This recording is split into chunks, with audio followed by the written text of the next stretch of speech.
बंदी छोड़ सतगुरु रामपाल जी परमेश्वर जी की जय हो। परमपिता परमात्मा सारी सृष्टि के रचनहार, कुल मालिक, असंख्य ब्रह्मांडों के स्वामी, जगत गुरु, तीनों लोकों में प्रवेश करके सबका धारण पोषण करने वाले, राजाधिराज, आत्माधार, नाथों के नाथ, देवों के देव, महादेव, सर्वेश्वर, महेश्वर, मृत्युंजय, अजरो अमर, आदि अनादि सनातनी प्रभु, जगत पिता जगदीश्वर, श्री श्री 1008 की उपाधि के वास्तविक अधिकारी, अकाल मूर्त, शब्द स्वरूपी राम, वासुदेव, सर्वगतम ब्रह्म, परम पूज्य, प्रथम पूज्य, परम संत, परम पुरुष, परम धनी, परम दयालु, सत्य कबीर, हक्का कबीर, अल्लाहु कबीर, अल्लाहु अकबर, बाखबर, अल्लाह ताला, जगत के तारणहार, जगत के मुक्तिदाता, जगत के जगन्नाथ, हारे के सहारे, हिंदुओं के राम, मुसलमानों के अल्लाह, सिखों के वाहिगुरु, ईसाइयों के मसीह, दया के सागर दयानिधि, करुणा के सागर करुणानिधि, स्वयंभू परिभू, संकट मोचन, कष्ट हरण, मंगल करण, दुख भंजन, अविगत कबीर, निर्विकार निर्विषम परमात्मा, अलय अलेख सतगुरु, आदि अनादि सतगुरु,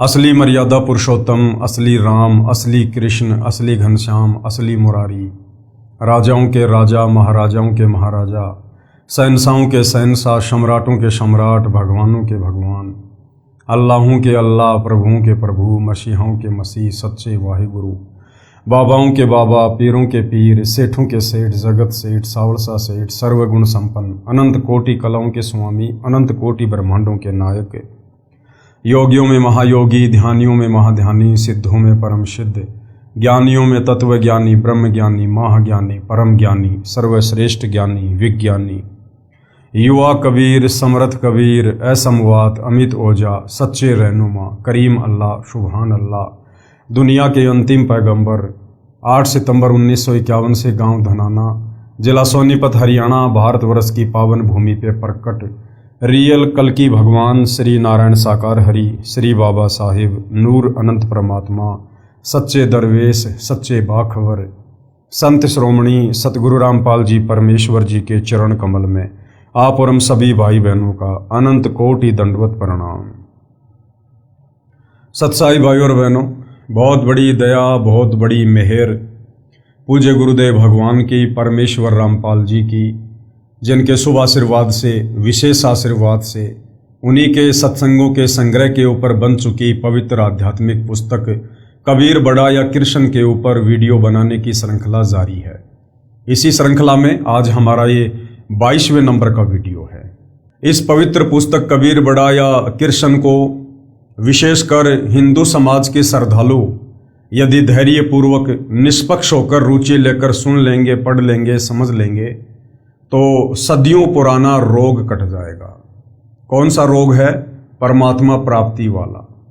जिस परमेश्वर की प्राप्ति के लिए सतयुग, त्रेता युग, द्वापर युग और कलयुग की शुरुआत में साधु संत, महात्मा, ऋषि, भगत जन, जिन्होंने अपना सर्वस्व कुर्बान कर दिया, अपने शरीर, घर, परिवार आदि की भी जिन्होंने कोई परवाह नहीं की, लेकिन उसके बावजूद भी परमेश्वर तो छोड़िए, वो परमेश्वर की छाया तक के दर्शन नहीं कर पाए। अब भाई और बहनों, वो समस्या बिल्कुल जड़ से समाप्त हो जाएगी यदि आपने इस पवित्र पुस्तक कबीर बड़ा या कृष्ण को ध्यानपूर्वक सुन लिया और समझ लिया तो। क्योंकि ये पवित्र पुस्तक आपको अध्यात्म के विषय में बताएगी, भक्ति और भगवान के विषय में बताएगी, और सबसे जो मुख्य बात है, आपको सृष्टि रचना के विषय में बताएगी। क्योंकि सृष्टि रचना को समझे बिना हम कभी भी किसी भी सदग्रंथ को नहीं समझ सकते। चाहे हम संस्कृत के प्रकांड विद्वान हैं, चाहे अंग्रेजी भाषा के ज्ञाता हैं, यदि हमने सृष्टि रचना को अच्छे से नहीं समझा तो हम किसी भी धर्म के धर्म ग्रंथ को नहीं समझ सकते। तो भाई और बहनों, इस पवित्र पुस्तक के ऊपर 21 वीडियो बन चुके हैं। आज हमारा 22वें नंबर का वीडियो है। मामला जो चल रहा है वो जनता की अदालत में है। मुकदमा है कबीर बड़ा या कृष्ण। श्री कृष्ण और विष्णु की तरफ से पैरवी करने के लिए उनके जो वकील साहिबान हैं वो सभी हिंदू धर्म गुरु हैं। दूसरी तरफ कबीर जी को सबसे बड़ा भगवान बताने वाले सतगुरु रामपाल जी कबीर जी के वकील के रूप में पैरवी कर रहे हैं, और सतगुरु रामपाल जी का कहना है कि कबीर इज सुप्रीम गॉड। और जनता की अदालत में जज जनता को बनाया गया है, क्योंकि वर्तमान में जनता शिक्षित है, एजुकेटेड है, अपनी आंखों से धर्म ग्रंथों में लिखी सच्चाई को देखकर खुद निर्णय करने में सक्षम है। तो श्री कृष्ण उर्फ विष्णु जी को पूर्ण परमात्मा साबित करने में हिंदू धर्म गुरुओं ने अटबट करके उआ बाई बक्के हिंदू धर्म शास्त्रों का हवाला देकर कोई कमी कोई कसर नहीं छोड़ी। परंतु कबीर जी के वकील सतगुरु रामपाल जी उनकी उआबाई के ऊपर हिंदू धर्मशास्त्रों में लिखी सच्चाई को दिखाकर ऐसी चोट मारते हैं कि उनका सारा किया कराया धरा का धरा रह जाता है। और जनता की अदालत में चूंकि जनता खुद जज है, तो जनता अपनी आंखों से धर्मशास्त्रों में लिखी सच्चाई को देखकर, प्रमाणों को देखकर खुद निर्णय कर रही है कि वास्तव में भक्ति और भगवान के नाम पर हमें सदियों से किन लोगों ने मूर्ख बनाया। तो जैसे जैसे हिंदू धर्म से जुड़ी जनता अपने पवित्र सदग्रंथों में छुपे गूढ़ रहस्यों से परिचित होती जा रही है, उस आधार से अध्यात्म में रुचि लेते हुए सतगुरु रामपाल जी से तरह तरह के सवाल जवाब कर रही है। जिन सवालों के जवाब हिंदू धर्म गुरु सदियों से नहीं दे पा रहे थे, ना वर्तमान में दे पा रहे हैं, जो सवाल एक पहेली बन चुके थे श्रद्धालुओं के लिए, अब सतगुरु रामपाल जी उन पहेलियों को धर्मशास्त्रों को दिखा दिखाकर सुलझा रहे हैं और जनता को भी आनंद आ रहा है। तो आगे जब श्री कृष्ण उर्फ विष्णु जी के वकील हिंदू धर्म गुरुओं ने देखा कि हमारी तो बिल्कुल भी दाल नहीं गल रही है, तो उन्होंने और अटबट करनी शुरू कर दी। और श्री कृष्ण जी के वकील हिंदू धर्म गुरुओं ने कोर्ट में कबीर जी के वकील सतगुरु रामपाल जी से क्या सवाल किया। कृष्ण जी के वकील यानी हिंदू धर्म गुरुओं ने फिर क्या कुछ कहा श्री कृष्ण उर्फ विष्णु जी को पूर्ण परमात्मा घोषित करते हुए। श्री कृष्ण जी ने मोर ध्वज राजा के पुत्र ताम्र ध्वज को जीवित किया था, जो आरे यानी लकड़ी काटने वाले हत्थे से बीचों बीच चीरकर दो फाड़ कर दिया था, मर गया था। क्या इनमें शक्ति नहीं है? हिंदू धर्म गुरु कह रहे हैं कि हमारे श्री कृष्ण जी ने राजा मोर ध्वज के पुत्र ताम्र ध्वज को बीचों बीच आरे से चीरकर, जिसकी दो फाड़ हो चुकी थी, जो बिल्कुल खत्म हो चुका था, अपनी शक्ति से उसको जीवित कर दिया था। तो क्या श्री कृष्ण अर्थात विष्णु में शक्ति नहीं है? तो कबीर जी के वकील सतगुरु रामपाल जी ने किस प्रकार से हिंदू धर्म गुरुओं के अज्ञान के ऊपर तत्व ज्ञान का प्रहार किया और समझाया कि इसका क्या रहस्य था। परमेश्वर कबीर जी के वकील यानी सतगुरु रामपाल जी फिर क्या कुछ कह रहे हैं। श्री कृष्ण जी ने राजा मोर ध्वज के पुत्र ताम्र ध्वज को तो जीवित कर दिया, परंतु अपने सगे भांजे सुभद्रा पुत्र अभिमन्यु को जीवित नहीं कर सके, जो महाभारत के युद्ध में छोटी उम्र में ही मारा गया था और पांडवों का एकमात्र पुत्र था। अब सतगुरु रामपाल जी ने हिंदू धर्म गुरुओं से कहा कि भाई, तुम्हारे श्री कृष्ण उर्फ विष्णु जी ने मोर ध्वज के पुत्र ताम्र ध्वज को बीचों बीच आरे से चिरवाकर और वापस जीवित कर दिया, जिंदा कर दिया, लेकिन वही तुम्हारा कृष्ण उर्फ विष्णु महाभारत युद्ध के समय जब उसका सगा भांजा अभिमन्यु चक्रव्यूह में मारा गया था, उस समय अपने भांजे को जीवित क्यों नहीं कर पाया? सुभद्रा रो रही थी, श्री अर्जुन जी रो रहे थे, लेकिन श्री कृष्ण जी कुछ नहीं कर पाए। अब इस बात का जवाब हिंदू धर्म गुरुओं के पास नहीं। तो जनता ने कहा कि महाराज जी फिर आप ही बताओ इसका क्या कारण है। तो कबीर जी के वकील सतगुरु रामपाल जी ने किस प्रकार से शंका समाधान किया। क्या कहा? कारण स्पष्ट है कि श्री कृष्ण अर्थात श्री विष्णु जी समर्थ परमात्मा नहीं है। ये तीन लोक यानी पृथ्वी लोक, पाताल लोक तथा स्वर्ग लोक के प्रभु हैं। यानी एक ब्रह्मांड में मुख्यमंत्री है इनका पिता काल ब्रह्म ज्योति निरंजन, और एक ब्रह्मांड में मात्र तीन लोक में एक एक विभाग के ये मंत्री हैं, ब्रह्मा विष्णु महेश। रजोगुण विभाग के मंत्री हैं श्री ब्रह्मा जी, शतोगुण विभाग के मंत्री हैं श्री विष्णु जी और तमोगुण विभाग के मंत्री हैं श्री शंकर जी। इनकी शक्ति बहुत सीमित है। परमेश्वर कबीर जी, अब परमेश्वर कबीर जी की शक्ति कितनी है? परमेश्वर कबीर जी अनंत करोड़ ब्रह्मांडों के स्वामी यानी प्रभु हैं, सारी सृष्टि के रचयिता हैं। इनकी शक्ति का कोई वार पार नहीं है। वेदों में इस परमेश्वर को अमित ओजा यानी विसीमित शक्ति युक्त कहा गया है, जिसकी शक्ति का कोई वार पार ना हो। श्री कृष्ण जी किसी की आयु न तो घटा सकते हैं और ना बढ़ा सकते हैं, ना किसी के प्रारब्ध यानी भाग्य को बदल सकते हैं। जिनकी किस्मत में जो पूर्व निर्धारित है वही दे सकते हैं। जिस प्रकार एक फैक्ट्री का मैनेजर होता है, वो ना किसी की तनख्वाह कम कर सकता है, ना किसी की तनख्वाह बढ़ा कर दे सकता है। वो उतना ही देता है जितना उस मजदूर ने हाजिरी लगाई है और जितनी तनख्वाह उसके मालिक ने उसको बांटने के लिए दी है। तो श्री कृष्ण उर्फ विष्णु या यूं कहिए ब्रह्मा विष्णु महेश, जो तीनों भाई हैं और काल के पुत्र हैं, दुर्गा के पुत्र हैं, ये केवल एक ब्रह्मांड में मैनेजर हैं। मैनेजर ये किसी के भाग्य को बदल नहीं सकते, कम या ज्यादा नहीं कर सकते। ताम्रध्वज की उम्र शेष थी, जिस कारण उसको जीवित कर दिया। अब भाइयों और बहनों, ये चमत्कार तो एक जादूगर भी कर देता है अपनी सिद्धि से, अपनी कला से, जादूगरी से। किसी व्यक्ति को बीचों बीच आरे से चीर देता है और उसके बाद वापस उसको जोड़ देता है, दुनिया तालियां बजा देती है। तो श्री कृष्ण उर्फ विष्णु जी ने तो राजा मोरध्वज के पुत्र ताम्रध्वज को बीचों बीच आरे से चिरवाकर वापस जीवित कर दिया। केवल एक जादूगर वाला काम किया, केवल एक जादूगर वाला। और उसको वापस जीवित क्यों कर दिया? क्योंकि उसके श्वास अभी शेष थे, और जिसके श्वास शेष होते हैं उनको ये ब्रह्मा विष्णु महेश अपनी सिद्धि शक्ति से कितनी बार मार सकते हैं, कितनी बार जीवित कर सकते हैं।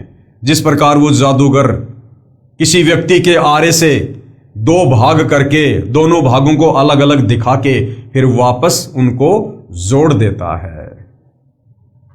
परंतु अभिमन्यु को जीवित क्यों नहीं कर सका? क्योंकि अभिमन्यु की आयु यानी उम्र शेष नहीं थी, उसकी श्वासें शेष नहीं थी, और अपनी तरफ से एक श्वास भी ये ब्रह्मा विष्णु महेश किसी के अंदर डालने में सक्षम नहीं है। जिस कारण से उसको श्री कृष्ण जी जीवित नहीं कर सके, क्योंकि अभिमन्यु की श्वासें शेष नहीं थी। पांडव रो रहे थे, श्री कृष्ण जी दुखी थे, बहन सुभद्रा मृत्यु शोक से व्याकुल थी, सन्नाटा छाया था। श्री कृष्ण जी कुछ मदद नहीं कर पाए क्योंकि वे समर्थ प्रभु नहीं हैं। अब परमेश्वर कबीर जी किसी के भी प्रारब्ध को, भाग्य को, किस्मत को, डेस्टिनी को बदल सकते हैं, उसमें ज्यादा या कम कर सकते हैं। कहते हैं मासा घटे ना तिल बधे विदाता लिखे जो लेख, पर साचा सतगुरु मेट कर ऊपर मार दे मेख। क्योंकि कबीर परमात्मा खुद ही यहां पर भक्ति युग में सतगुरु की भूमिका करते हैं, और सच्चा सतगुरु तत्वदर्शी संत किसी के भाग्य में कभी भी कुछ भी चेंजमेंट कर सकता है। और ये अधिकार वर्तमान में इस धरती पर केवल सतगुरु रामपाल जी को है, क्योंकि पूर्ण तत्वदर्शी संत हैं, और तत्वदर्शी संत की भूमिका खुद कबीर परमेश्वर जी ही निभाते हैं। अब परमेश्वर कबीर जी के विषय में क्या बताया? परमेश्वर कबीर जी समर्थ परमेश्वर हैं। समर्थ यानी सब कुछ करने में सक्षम।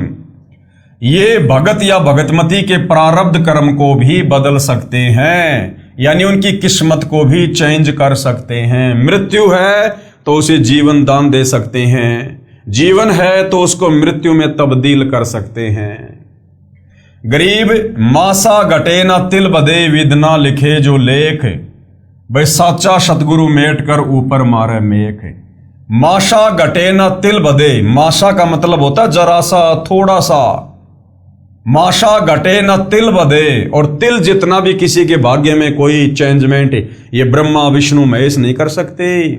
परमेश्वर ने जिसका जो भाग्य लिख दिया उसमें ब्रह्मा विष्णु महेश दुर्गा काल कुछ भी चेंजमेंट नहीं कर सकते। तो कौन कर सकता है? सच्चा सतगुरु मेट कर ऊपर मारे मेख।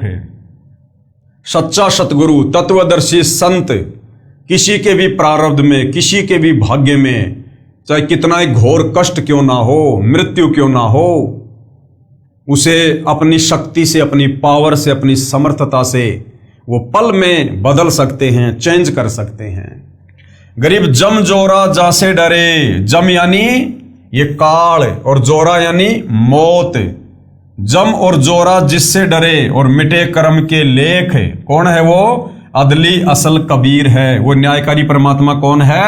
अदली असल कबीर है। कुल के सतगुरु एक। कुल यानी सारी सृष्टि के सतगुरु, सारी सृष्टि के मालिक, सबको पैदा करने वाले, सबकी रचयिता वो कबीर परमात्मा अकेले हैं। अर्थात जीव के कर्मों के अनुसार जो प्रारब्ध बनाया गया है उसमें जरा सा भी फेरबदल पूर्ण परमात्मा के बिना कोई नहीं कर सकता। ना ब्रह्मा विष्णु महेश कर सकते, ना दुर्गा कर सकती। पूर्ण परमात्मा जी संत व सतगुरु रूप में संत गरीबदास जी को मिले थे, जो कबीर जी थे। इसलिए कहा है कि साचा सतगुरु यानी कबीर परमेश्वर जी प्रारब्ध यानी भाग्य के लेख को ऊपर मारे मेख यानी सदा के लिए समाप्त कर देता है। भगत भगतमती की आयु भी बढ़ा सकता है।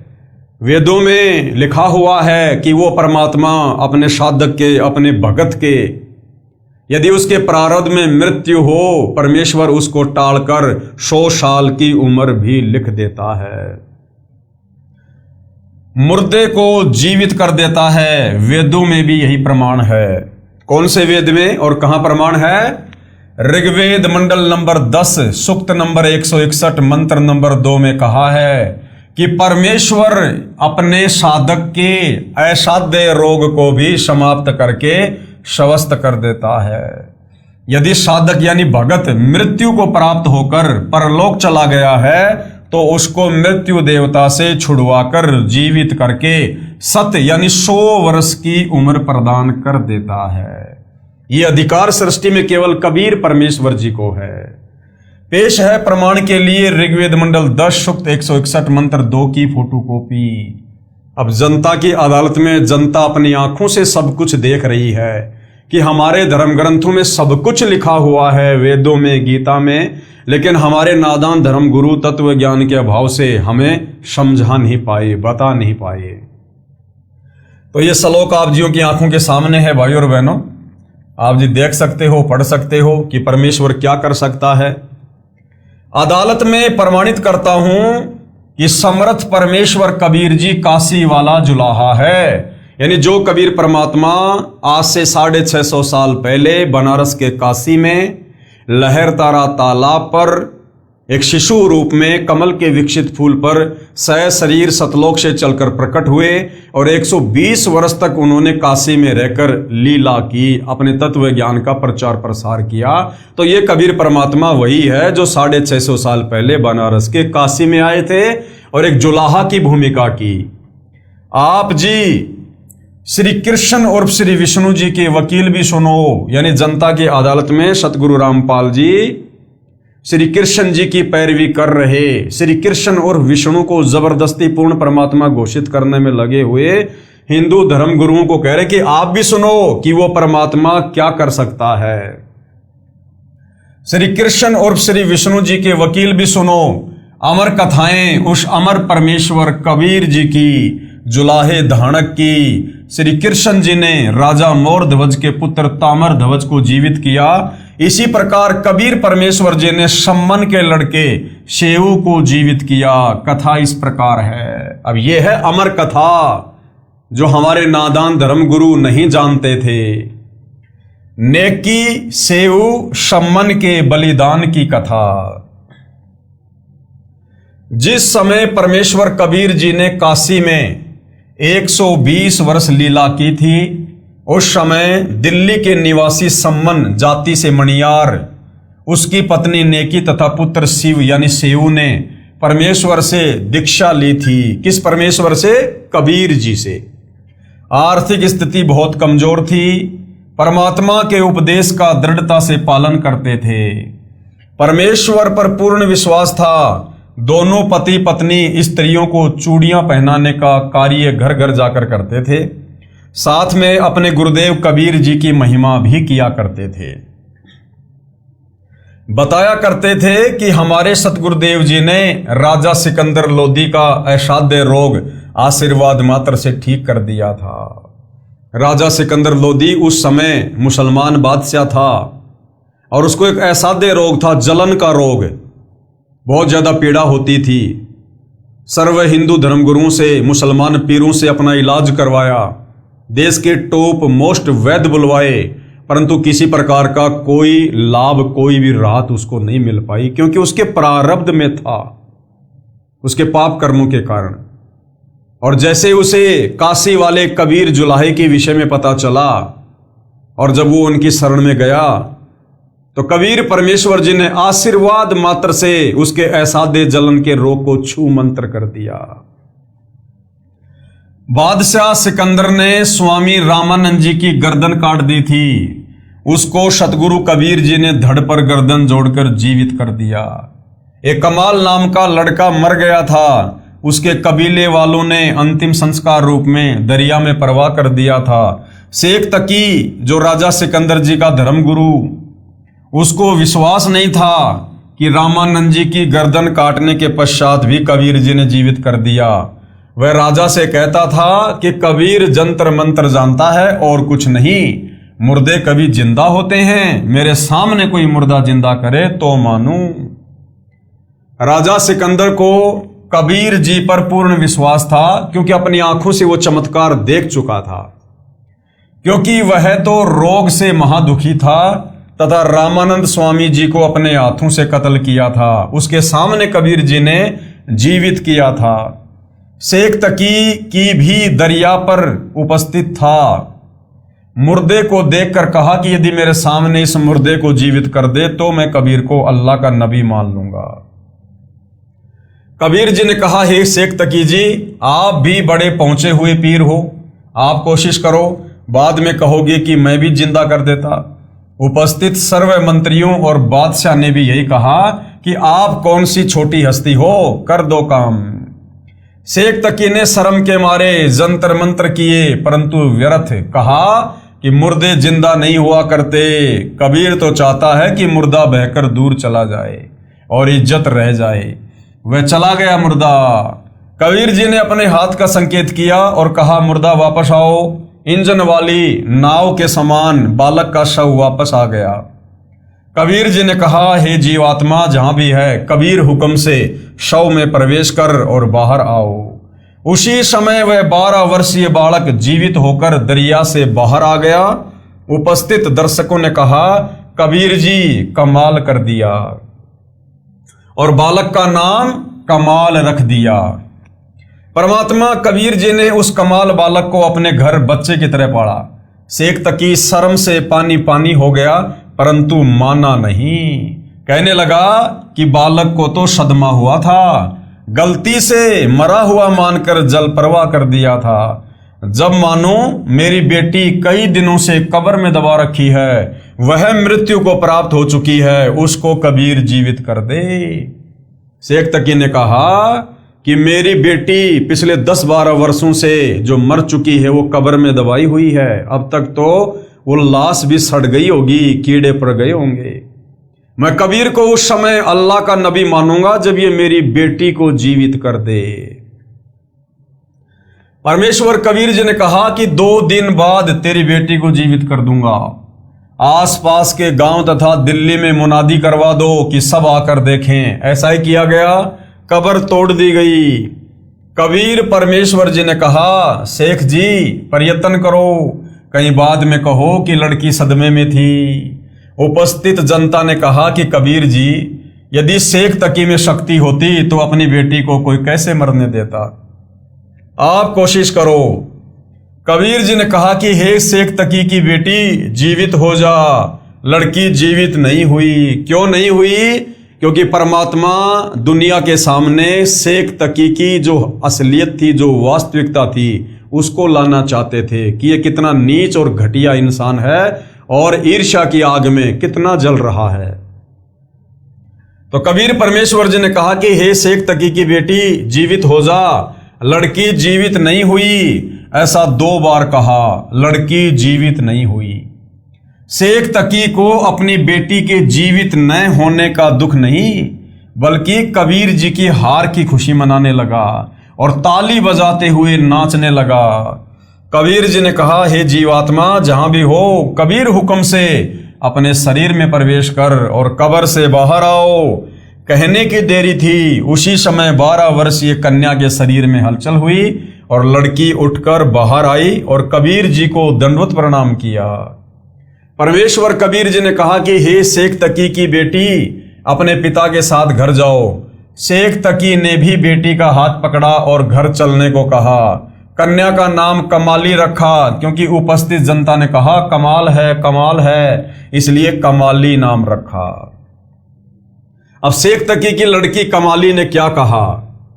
कमाली ने कहा कि शेख तकी की ओर से तो मैं यमराज के पास जा चुकी थी, यानी अपने पिता की ओर से तो मैं मर चुकी थी। अब तो मैं अल्लाह कबीर की बेटी हूं। ये कबीर स्वयं अल्लाह है। इस प्रकार लड़की ने कबीर परमेश्वर जी के आशीर्वाद से 1.5 घंटे तक प्रवचन किए। अपने पूर्व के जन्मों की जानकारी दी कि एक बार मैं राबिया थी। क्या कहा उस आत्मा ने कि एक बार किसी जन्म में मैं राबिया नाम की लड़की थी मुसलमान धर्म में। उस समय 12 वर्ष की उम्र में कबीर जी मिले थे। मैंने 4 वर्ष इनकी बताई साधना की, फिर अपने मुसलमान धर्म वाली साधना करने लगी थी जो व्यर्थ थी। फिर मैं अगले जन्म में बांसुरी लड़की बनी और मक्के में अपना शरीर भी काटकर अर्पित कर दिया था। फिर अगले जन्म में मैंने वैश्या का जीवन जिया। उन 4 वर्ष की सतभक्ति से मुझे 2.5 जन्म मनुष्य के मिले। अब आगे मेरा कोई मानव जीवन शेष नहीं था। मुझे पशु की योनि में जाना था, लक 84 में जाना था। उसी समय परमेश्वर कबीर जी धर्मराज के पास गए और मुझे छुड़वा कर लाए।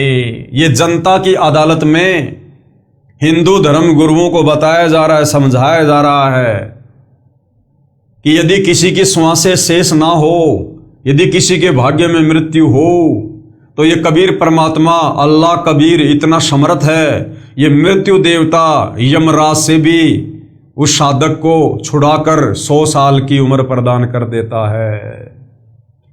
उसी समय परमेश्वर कबीर जी धर्मराज के पास गए और मुझे छुड़वा कर लाए और शरीर में प्रवेश कर दिया।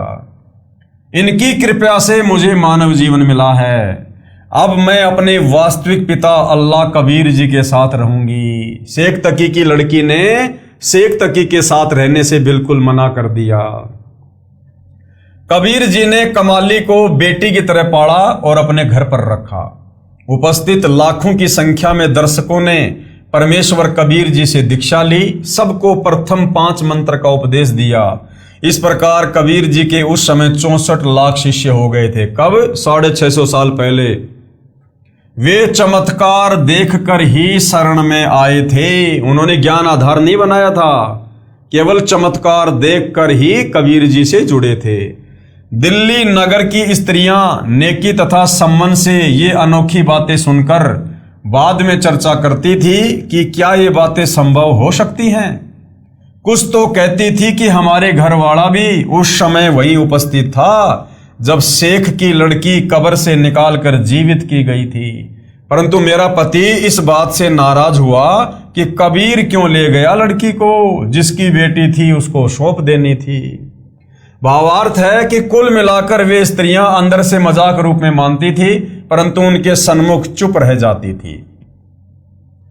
एक समय साहिब कबीर अपने भगत सम्मन के यहां अचानक 2 सेवकों कमाल व शेख फरीद के साथ पहुंच जाते हैं। सम्मन के घर कुल 3 प्राणी थे। कौन? सम्मन, सम्मन की पत्नी नेकी और सम्मन का बेटा सेऊ, जिसको प्यार से शिव कहा करते थे। भगत सम्मन इतना गरीब था कि कई बार अन्न भी घर पर नहीं होता था। सारा परिवार भूखा सो जाता था आज वही दिन था, क्योंकि परमेश्वर ने अपने भगत की परीक्षा लेनी थी। भगत सम्मन ने अपने गुरुदेव कबीर साहिब से पूछा कि साहिब खाने का विचार बताइए, खाना कब खाओगे? कबीर साहिब ने कहा कि भाई भूख लगी है, भोजन बनाओ। सम्मन अंदर घर में जाकर अपनी पत्नी नेकी से बोला कि अपने घर अपने गुरुदेव भगवान आए हैं। कौन आए हैं? गुरुदेव भगवान। और जल्दी से भोजन तैयार करो। नेकी ने कहा कि घर पर अन्न का एक दाना भी नहीं है। सम्मन ने कहा पड़ोस वालों से उधार मांग लाओ। नेकी ने कहा कि मैं मांगने गई थी लेकिन किसी ने भी उधार आटा नहीं दिया। उन्होंने आटा होते हुए भी जानबूझकर नहीं दिया और कह रहे हैं कि आज तुम्हारे घर तुम्हारे गुरुजी आए हैं। तुम कहा करते थे कि हमारे गुरुजी भगवान हैं। आपके गुरुजी भगवान हैं तो तुम्हें मांगने की आवश्यकता क्यों पड़ी? ये ही भर देंगे तुम्हारे घर को, आदि आदि कहकर मजाक करने लगे। सम्मन ने कहा लाओ आपका चीर गिरवी रखकर 3 सेर आटा ले आता हूं। चीर यानी नेकी ने जो कपड़ा ओढ़ रखा था। तो सम्मन ने कहा कि मुझे अपना ये कपड़ा दे दे, मैं इसको बेचकर और गुरुजी और 2 भक्तों के जितना आटा ले आता हूं। नेकी ने कहा ये चीर फटा हुआ है कि मेरा ये कपड़ा भी कई जगह से फटा हुआ है, इसे कोई गिरवी नहीं रखता। सम्मन सोच में पड़ जाता है और अपने दुर्भाग्य को कोसते हुए कहता है कि मैं कितना भागा हूं, आज घर भगवान आए और मैं उनको भोजन भी नहीं करवा सकता। हे परमात्मा, ऐसे पापी प्राणी को पृथ्वी पर क्यों भेजा? मैं इतना नीच रहा हुआ हूं कि पिछले जन्म में कोई पुण्य नहीं किया, अब सतगुरु को क्या मुंह दिखाऊं? ये कहकर अंदर कोठे में जाकर फूट फूट कर रोने लगा।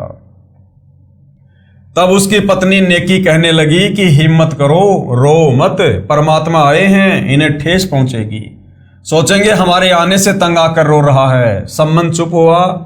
फिर नेकी ने कहा आज रात्रि में दोनों पिता पुत्र जाकर 3 सेर यानी पुराना बाट 3 किलोग्राम के लगभग आटा चुरा कर लाना, केवल संतों व भक्तों के लिए, अपने लिए नहीं।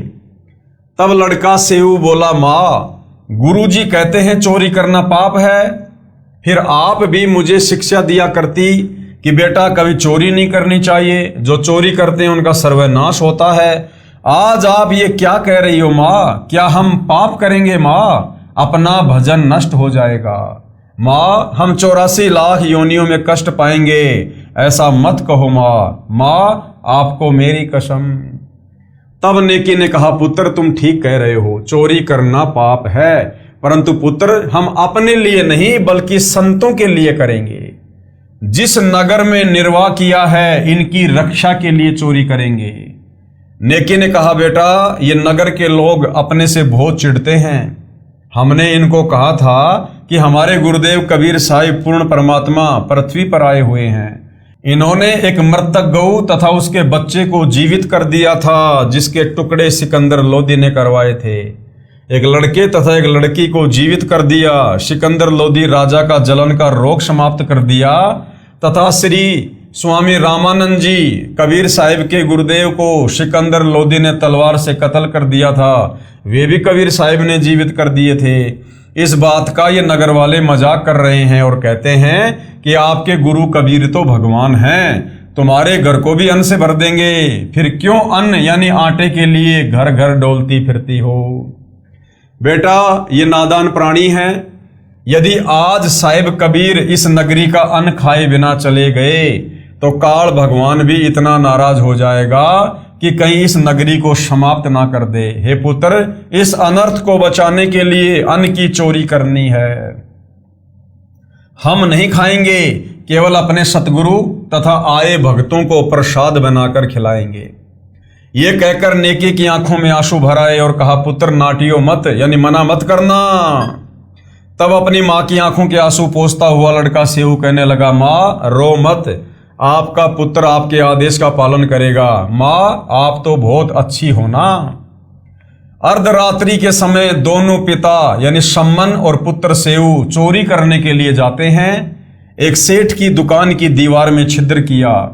सम्मन ने कहा कि पुत्र मैं अंदर जाता हूं, यदि कोई व्यक्ति आए तो धीरे से कह देना, मैं आपको आटा पकड़ा दूंगा और लेकर भाग जाना। सेव ने कहा नहीं पिताजी, मैं अंदर जाऊंगा, यदि मैं पकड़ा भी गया तो बच्चा समझकर माफ कर दिया जाऊंगा। सम्मन ने कहा पुत्र, यदि आपको पकड़कर मार दिया तो मैं और तेरी मां कैसे जीवित रहेंगे। सेव प्रार्थना करता हुआ छिद्र द्वार से अंदर दुकान में प्रवेश कर जाता है तथा सम्मन कहता है कि पुत्र केवल 3 सेर आटा लाना, अधिक नहीं। लड़का सेव लगभग 3 सेर आटा अपनी फटी पुरानी चादर में बांधकर चलने लगता है तो अंधेरे में तराजू के पलड़े पर पैर रख गया। जोरदार आवाज हुई जिससे दुकानदार जाग जाता है और सेव को चोर चोर करके पकड़कर रस्से से बांध देता है। इससे पहले सेव वह चादर में बंधा हुआ आटा उस छिद्र से बाहर फेंक देता है और कहता है कि पिताजी, मुझे सेठ ने पकड़ लिया है, आप आटा ले जाओ और सतगुरु व भक्तों को भोजन करवाना, मेरी चिंता मत करना। आटा लेकर सम्मन घर पर गया तो सेव को न पाकर नेकी ने पूछा, लड़का कहाँ है। सम्मन ने कहा, उसे सेठ जी ने पकड़कर थांब से बांध दिया। नेकी ने कहा कि आप वापस जाओ और लड़के सेव का सिर काट कर लाओ, क्योंकि लड़के को पहचान कर अपने घर पर लाएंगे, फिर सतगुरु को देखकर नगर वाले कहेंगे कि ये है जो चोरी करवाते हैं। हो सकता है सतगुरु देव को परेशान करें, हम पापी प्राणी अपने दाता को भोजन के स्थान पर कैद न करवा दें। ये कहकर मां अपने बेटे का सिर काटने के लिए अपने पति से कह रही है, वह भी गुरुदेव जी के लिए। सम्मन ने हाथ में लंबा छुरा लिया तथा दुकान पर जाकर कहा, बेटा सेऊ, एक बार गर्दन बाहर निकाल, कुछ जरूरी बातें करनी है, कल तो हम नहीं मिल पाएंगे, हो सकता है ये आपको मरवा दें।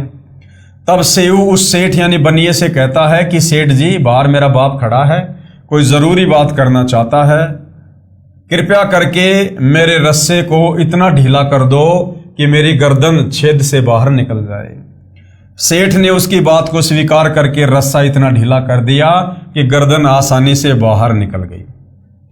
सेव ने कहा, पिताजी मेरी गर्दन काट दो, यानी परमात्मा ने दोनों तरफ से प्रेरणा कर दी।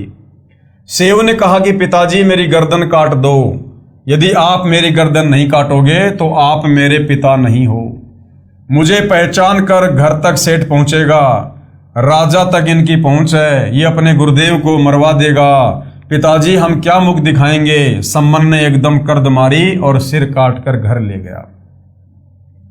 सेठ ने लड़के का कत्ल हुआ देखकर उसके शव को घसीटकर साथ ही एक पजावा ईंट पकाने का भट्टा था उस खंडर में डाल गया। जब नेकी ने सम्मन से कहा कि आप वापस जाओ और लड़के का धड़ भी बाहर मिलेगा, उठा कर लाओ। जब सम्मन दुकान पर पहुंचा उस समय तक सेठ ने उस दुकान की दीवार के छिद्र को बंद कर लिया था। सम्मन ने शव की घसीट यानी चिन्हों को देखते हुए शव के पास पहुंचकर उसे उठा लाया था और उठाकर अंदर कोठे में रखकर ऊपर पुराने कपड़े गुद्दर डाल दिए और सिर को आलमारी के ताक यानी एक हिस्से में रखकर खिड़की बंद कर दी। कुछ समय के बाद सूर्य उदय हुआ। नेकी ने स्नान किया, सतगुरु व भक्तों का खाना बनाया, सतगुरु कबीर साहिब जी से भोजन करने की प्रार्थना की। नेकी ने साहिब कबीर व दोनों भगत कमाल तथा शेख फरीद तीनों के सामने आदर के साथ 3 दोनों में यानी मिट्टी के बर्तनों में भोजन परोस दिया। साहिब कबीर जी ने कहा, इसे 6 दोनों में डालकर आप तीनों भी साथ में बैठो, ये प्रेम प्रसाद पाओ। बहुत प्रार्थना करने पर भी साहिब कबीर नहीं माने तो 6 दोनों में प्रसाद परोसा गया। 5 प्रसाद के लिए बैठ गए। तब साहिब कबीर जी ने कहा, आओ सेऊ जीम लो, ये प्रसाद प्रेम और शीश कटत हैं चोरों के, भक्तों के नित अक्षेम। कबीर परमेश्वर जी ने कहा कि सेऊ आओ भोजन पाओ, जबकि सेऊ का तो शीश धड़ से अलग था। सम्मन ने खुद अपने हाथ से अपने बेटे का कत्ल किया था। लेकिन कबीर परमेश्वर जी ने, समर्थ परमात्मा ने जो भाग्य को चेंज कर सकता है, उस परमेश्वर ने क्या कहा, आओ सेऊ जीम लो, ये भोजन प्रसाद और शीश कटत हैं चोरों के, साधुओं के नित अक्षेम। परमेश्वर कबीर जी ने कहा कि सेऊ आओ भोजन पाओ, सिर तो चोरों के कटते हैं, संतों भक्तों के नहीं। उनकी तो रक्षा होती है, उनको तो क्षमा होती है। साहिब कबीर ने इतना कहा था, उसी समय सेऊ के धड़ पर शीश लग गया। कटे हुए का कोई निशान भी गर्दन पर नहीं था तथा पंगत यानी पंक्ति में बैठकर भोजन करने लगा। बोलो कबीर साहिब, कबीर अमित ओझा की जय हो। वेदों के वचन, कबीर देव, कबीर परमेश्वर, अमित पलस ओझा, जिसकी शक्ति का कोई वार पार ना हो। सम्मन तथा नेकी ने देखा कि गर्दन पर कोई चिन्ह भी नहीं है, लड़का जीवित कैसे हुआ। अंदर जाकर देखा तो वहां शव तथा शीश नहीं था, केवल खून के छींटे लगे थे, जो इस पापी मन के संशय को समाप्त करने के लिए एक प्रमाण बकाया था। ऐसी ऐसी बहुत सारी लीलाएं साहिब कबीर अग्नि ने की, जिनसे ये स्वयं सिद्ध है कि ये ही पूर्ण परमात्मा हैं। साम वेद संख्या नंबर 822 तथा ऋग्वेद मंडल 10 सूक्त 161 मंत्र 2 में कहा है कि कबीर देव ने अपने विधिवत साधक साथी की आयु बढ़ा देता है। यदि मृत्यु को भी प्राप्त हो चुका हो, उसे धर्मराज से छुड़वाकर 100 वर्ष का जीवन प्रदान कर देता है। अब जनता की अदालत में श्री कृष्ण जी अर्थात विष्णु जी को सर्वशक्तिमान परमेश्वर घोषित करने में लगे हुए हिंदू धर्मगुरुओं को कबीर जी के वकील सतगुरु रामपाल जी ने यह कथा सुनाकर यह प्रमाण दिया कि सर्वशक्तिमान परमात्मा तो केवल कबीर है। जो किसी के भाग्य में मृत्यु लिखी है, किसी की श्वास भी शेष नहीं है, परमेश्वर उसको भी 100 साल की उम्र प्रदान कर देता है, जितनी चाहे उतनी। 100 साल तो इस कलयुग के हिसाब से बोली गई है, क्योंकि कलयुग में लगभग 100 साल की उम्र इंसान की होती है। और आगे बहुत सारे प्रमाण दिए कबीर परमेश्वर की समर्थता के विषय में। समर्थ परमेश्वर कबीर जी हैं, इसके अन्य प्रमाण।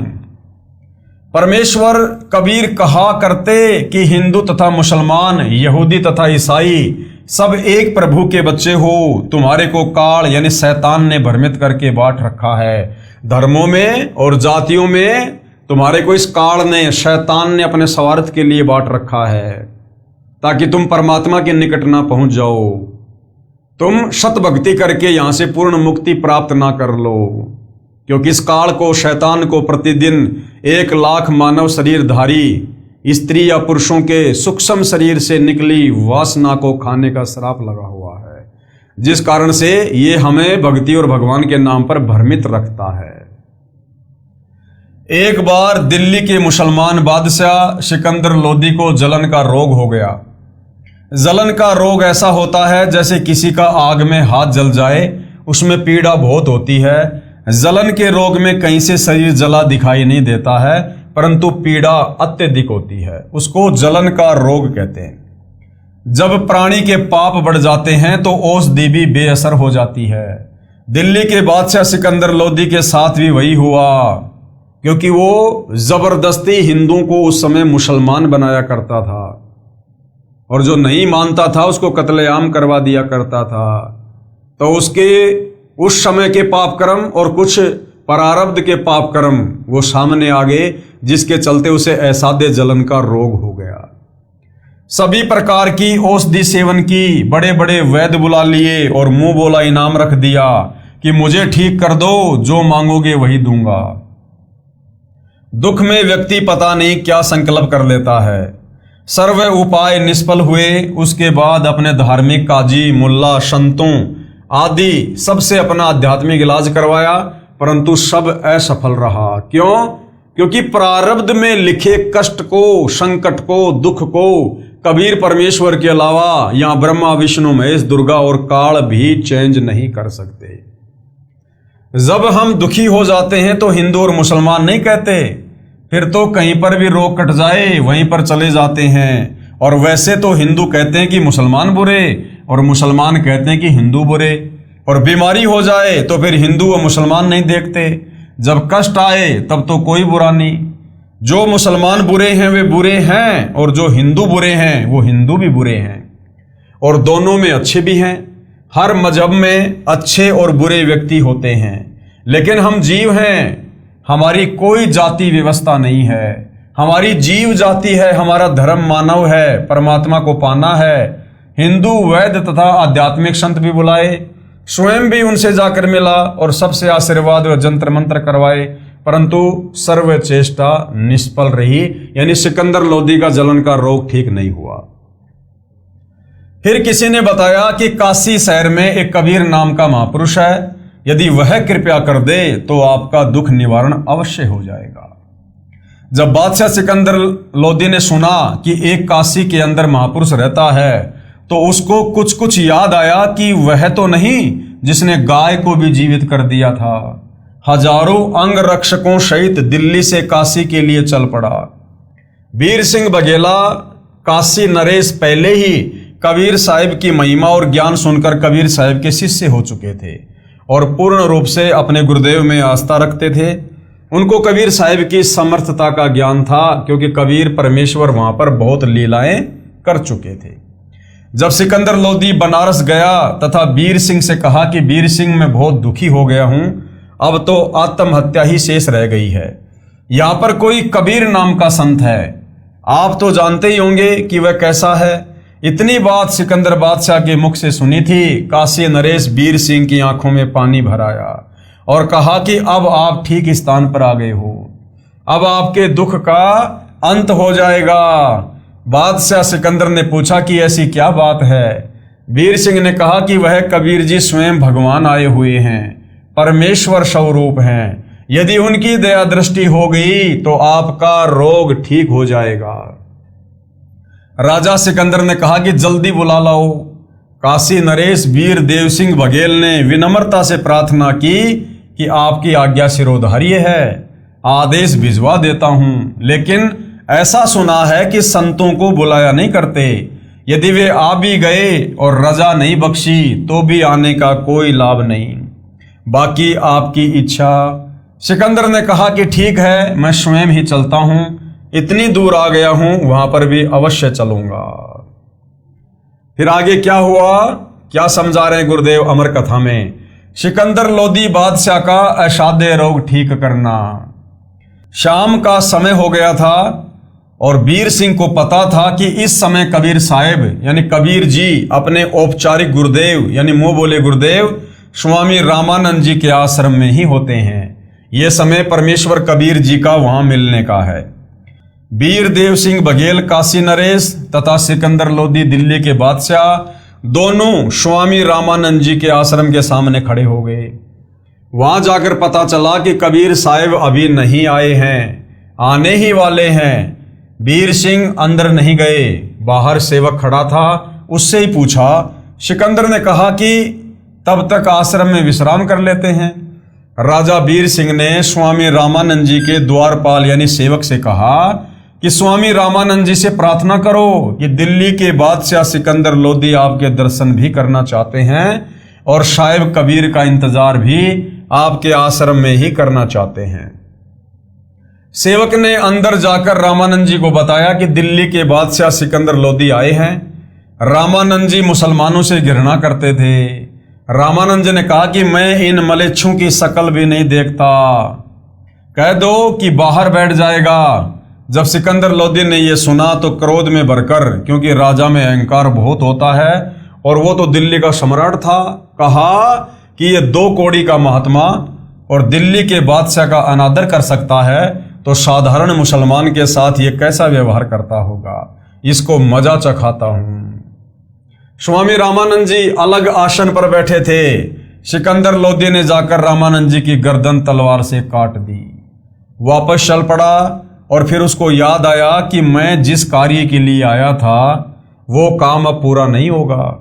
कहा कि वीर सिंह देख मैं क्या जुल्म कर बैठा, मेरे बहुत बुरे दिन हैं, चाहता हूं अच्छा करना और होता है बुरा। कबीर साहिब के गुरुदेव की हत्या कर दी, अब वे कभी भी मेरे ऊपर दया दृष्टि नहीं करेंगे। मुझे तो ये दुख भोग कर ही मरना पड़ेगा, मैं बहुत पापी जीव हूं। ये कहता हुआ आश्रम से बाहर की ओर चल पड़ा। वीर सिंह अपने बादशाह के आगे क्या बोलता, जो ही आश्रम से बाहर आए कबीर साहिब आते दिखाई दिए। वीर सिंह ने कहा कि हे राजन, मेरे गुरुदेव कबीर साहब आ गए हैं। जो ही कबीर साहब थोड़ी दूर रह गए, वीर सिंह ने जमीन पर लेटकर उनको दंडवत प्रणाम किया। सिकंदर बहुत घबराया हुआ था, अगर उसने ये जुल्म नहीं किया होता तो वो दंडवत नहीं करता, और दंडवत नहीं करता तो साहिब उस पर रजा भी नहीं बख्श पाते, क्योंकि ये नियम होता है। अब ये सारी की सारी लीला भाई और बहनों कबीर परमेश्वर जी की, क्योंकि कबीर परमात्मा जीव पर उस समय तक दया नहीं करते हैं जब तक जीव आधीन ना हो। तो राजा सिकंदर लोदी उस समय देश का सम्राट था, और वो कितना अभिमानी होगा, कितना हिंकारी होगा। अगर कबीर परमात्मा ये लीला ना करते, ये घटना पंडित रामानंद जी की सिकंदर के हाथ से गर्दन कटवाने वाली लीला ना करते, तो राजा सिकंदर लोदी कभी भी आधीन नहीं होता। और यदि आधीन नहीं होता, संत के चरणों में नहीं गिरता, दंडवत प्रणाम नहीं करता, तो कभी भी संत फिर दया नहीं करता। तो ये सारी की सारी लीला कबीर परमेश्वर ने की, एक तीर से दो शिकार किए। पंडित रामानंद जी की बुद्धि को भी सेट करना था, क्योंकि वो भगत होकर और मुसलमानों से द्वेष करता था, और उधर सिकंदर लोदी को भी परमात्मा ने उसके जलन के रोग को ठीक करने के लिए विनम्र करना था, आधीन करना था। तो कबीर परमेश्वर कहते हैं, अति आधीन दीन हो प्राणी, ताते कहिए ये अकथ कहानी। ऊंचे पातर जल ना जाई, ताते नीचा हो जे भाई। आधीनी के पास है पूर्ण ब्रह्म दयाल, और मान बढ़ाई मारिए बेअदबी सिरकाल। कबीर परमेश्वर जी ने यहां पर एक तीर से दो शिकार किए। स्वामी रामानंद जी में धर्म भेदभाव की भावना शेष थी, वो भी निकालनी थी। रामानंद जी मुसलमानों को हिंदुओं से अभी भी भिन्न तथा हे मानते थे। सिकंदर में अहंकार की भावना थी, यदि वह नम्र नहीं होता तो कबीर साहिब कृपया नहीं करते तथा सिकंदर स्वस्थ नहीं होता। वीर सिंह को दंडवत करते देखकर तथा डरे हुए सिकंदर लोदी ने भी दंडवत प्रणाम किया। अब सिकंदर लोदी डर गया कि भैया ये वही कबीर है जिसने मरी हुई गाय को और वापस जिंदा कर दिया था, ये बहुत शक्ति वाला है, और तूने इसके गुरुदेव की गर्दन काट दी, अब ना जाने तुझे क्या श्राप दे देगा। तो वो डर गया, भयभीत हो गया। उस डर के चलते उसमें विनम्रता आ गई, और उसने भी कबीर परमेश्वर को जमीन पर लेटकर दंडवत प्रणाम किया। मुसलमान कहते हैं कि हमारा सिर केवल अल्लाह के आगे झुकता है, अन्य के सामने मुसलमान का सिर नहीं झुकेगा। सामने अल्लाह अकबर खड़ा था, सिर अपने आप झुक गया। कबीर परमेश्वर जी ने दोनों के सिर पर हाथ रखा और कहा कि दो दो नरेश यानी दो दो राजा आज मुझ गरीब के पास कैसे आए हैं, मुझ गरीब को कैसे दर्शन दिए। परमेश्वर कबीर जी ने अपना हाथ उठाया भी नहीं था कि सिकंदर का जलन का रोग समाप्त हो गया।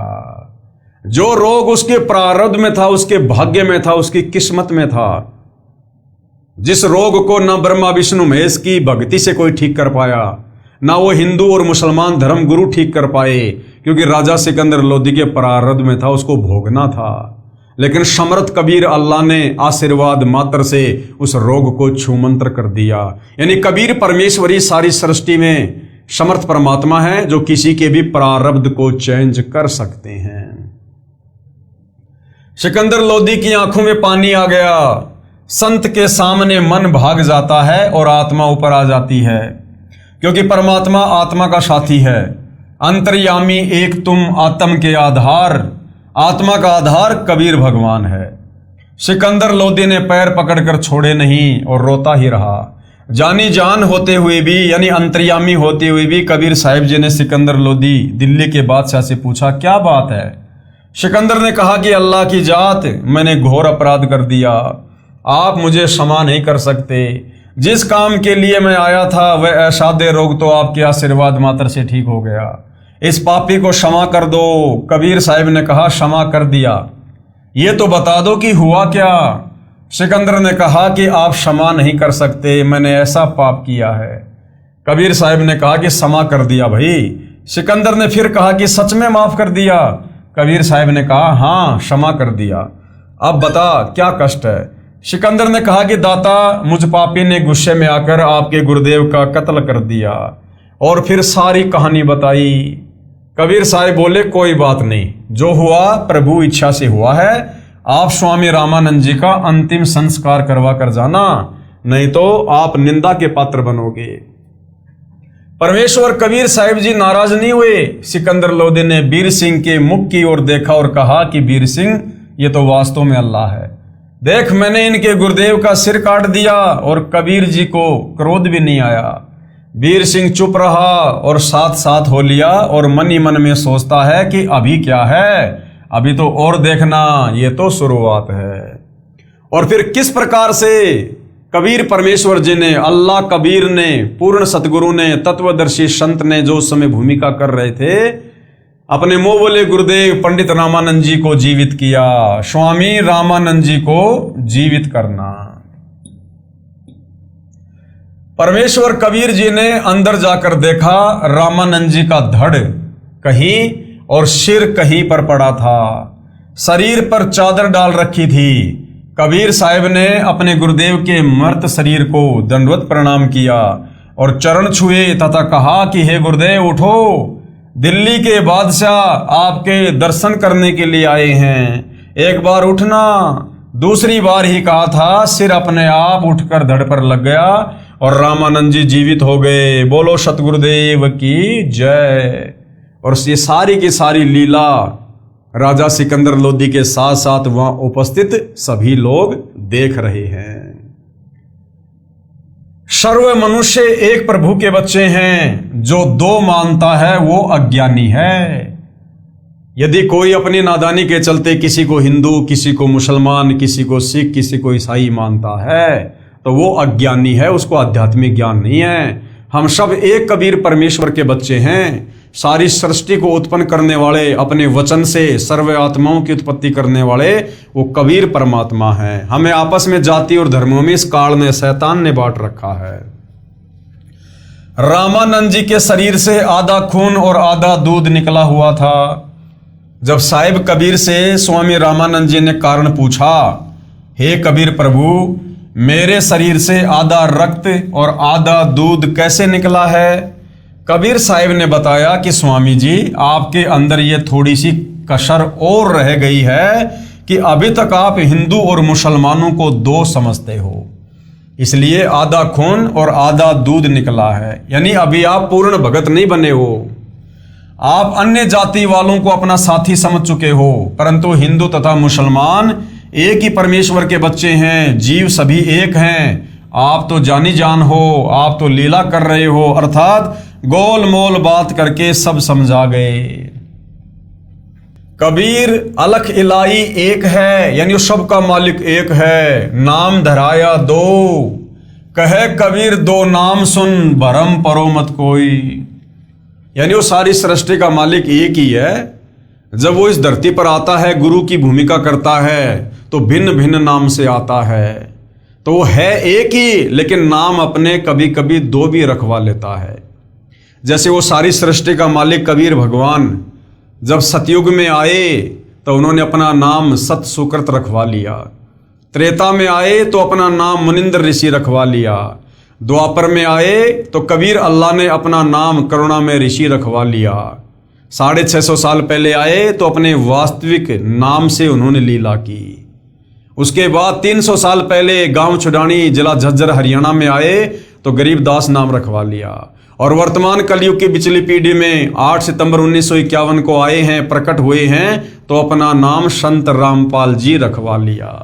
तो कहते हैं कबीर अलख इलाई एक है और नाम धराया दो, कहे कबीर दो नाम सुनकर भरम पड़ो मत कोई। कबीर राम रहीमा एक है, नाम धराया दो। मुसलमान जिसे रहीम कहते हैं, यानी रहनुमा, दयालु, और हिंदू जिसे राम कहते हैं, भाई वो एक ही है, अलग अलग नहीं है। कबीर राम रहीमा एक है, नाम धराया दो, कहे कबीर दो नाम सुनकर भरम पड़ो मत कोई। कबीर कृष्ण करीमा एक है, नाम धराया दो, कहे कबीर दो नाम सुनकर भरम पड़ो मत कोई। कबीर काशी काबा एक है, एक राम रहीम, मैदा एक पकवान बहू, बैठी कबीरा जीम। कबीर एक वस्तु के नाम बहुत, लीजिए वस्तु पहचान, नाम पक्ष नहीं कीजिए, सार तत्व ले जान। कबीर सब काहू का लीजिए, साचा शब्द निहार, पक्षपात ना कीजिए, कहे कबीर विचार। कबीर राम कबीरा एक है, दूजा कबू न होए, अंतर टाटी कपट की ताते दिखे दोई। कबीर राम कबीर एक है, कहन सुनन को दोई, और दो करी सोई जान ही सतगुरु मिलाना होए। यानी जब वो कबीर परमात्मा धरती पर सतगुरु रूप में आता है तो गुरुदेव भगवान कहते हैं उन्हें दो समझने की भूल मत करना। कबीर गुरु गोविंद दो नहीं भाई, जब तक दो समझोगे दो जग में जाई। वो कबीर परमात्मा खुद ही काल के किस ब्रह्मांड में आकर सच्चे गुरु की, पूर्ण गुरु की, तत्वदर्शी संत की भूमिका करता है। रामानंद जी ने सिकंदर को सीने से लगाया तथा उसके बाद हिंदू तथा मुसलमान को तथा सभी जाति व धर्मों के व्यक्तियों को प्रभु के बच्चे जानकर प्यार देने लगे तथा अपने औपचारिक शिष्य वास्तव में कबीर साहिब जी का धन्यवाद किया कि आपने मेरा अज्ञान पूर्ण रूप से दूर कर दिया। हम एक पिता यानी भगवान की संतान हैं, मुझे दृढ़ विश्वास हो गया। दिल्ली के बादशाह सिकंदर लोदी के साथ उनका धार्मिक गुरु शेख तकीबी बनारस गया था। वह रेस्ट हाउस यानी विश्राम गृह में ही रुका था। वो शेख तकी जो सिकंदर का धार्मिक गुरु था, वो उस समय उस घटना को देखने के लिए उपस्थित नहीं था, क्योंकि शेख तकी हिंदू संतों से बहुत ईर्ष्या करता था तथा उन्हें वह उनके शिष्यों को काफिर कहता था। इसलिए स्वामी रामानंद जी के आश्रम में जाने से इनकार कर दिया था। राजा सिकंदर लोदी के साथ स्वामी रामानंद जी के आश्रम में नहीं गया था। शेख तकी पीर ने अल्लाह को नहीं पहचाना। वो जो शेख तकी था, राजा सिकंदर लोदी का धार्मिक गुरु, वो ईर्ष्यावश कबीर परमेश्वर के द्वारा की जाने वाली ऐसी ऐसी अद्भुत लीलाओं को सुनकर भी, आंखों देखकर भी वो ईर्ष्यावश उनको परमात्मा मानने को तैयार नहीं था।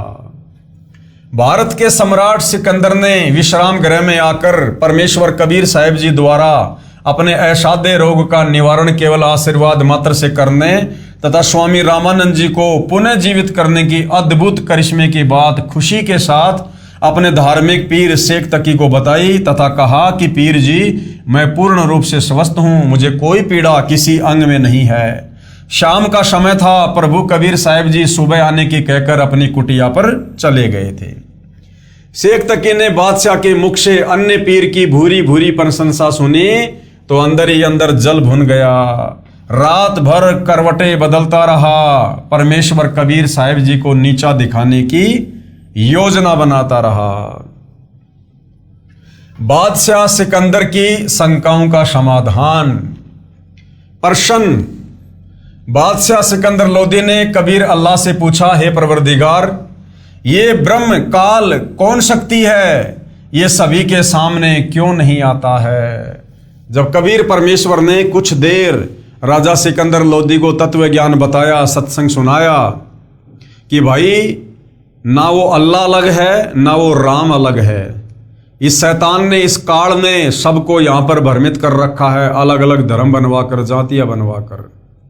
ये काल है, ये शैतान है, इसको श्राप लगा हुआ है। मुसलमान जिसको अल्लाह समझते हैं और हिंदू जिसको निराकार भगवान कहते हैं, ये ब्रह्म है, ये काल है जो अपने वास्तविक रूप में कभी किसी के सामने नहीं आता है और जिसको 1 लाख मानव शरीरधारी आत्माओं के सूक्ष्म शरीर से निकली वासना खाने का श्राप लगा हुआ है। तो जब सृष्टि रचना को बादशाह सिकंदर लोदी ने सुना तो कुछ शंकाएं उसके मन में उत्पन्न हो गई। उन शंकाओं के सवाल सिकंदर लोदी कबीर परमेश्वर जी से पूछते हैं और किस प्रकार से कबीर परमेश्वर सिकंदर लोदी की तमाम शंकाओं का ज्ञान आधार से समाधान करते हैं। ये भाइयों और बहनों, जनता की अदालत में हिंदू धर्मगुरुओं के सामने कबीर जी के वकील सतगुरु रामपाल जी स्पष्ट कर रहे हैं। अब भाइयों और बहनों, इस विषय पर आगे कबीर परमेश्वर किस प्रकार से राजा सिकंदर लोदी की शंकाओं का समाधान करते हैं, इस विषय को हम अगले एपिसोड में लेंगे। तब तक पूज्य गुरुदेव भगवान हम सभी को आशीर्वाद दें, सद्बुद्धि दें, हमारा मार्गदर्शन करें। बंदी छोड़ सतगुरु रामपाल जी परमेश्वर जी की जय हो।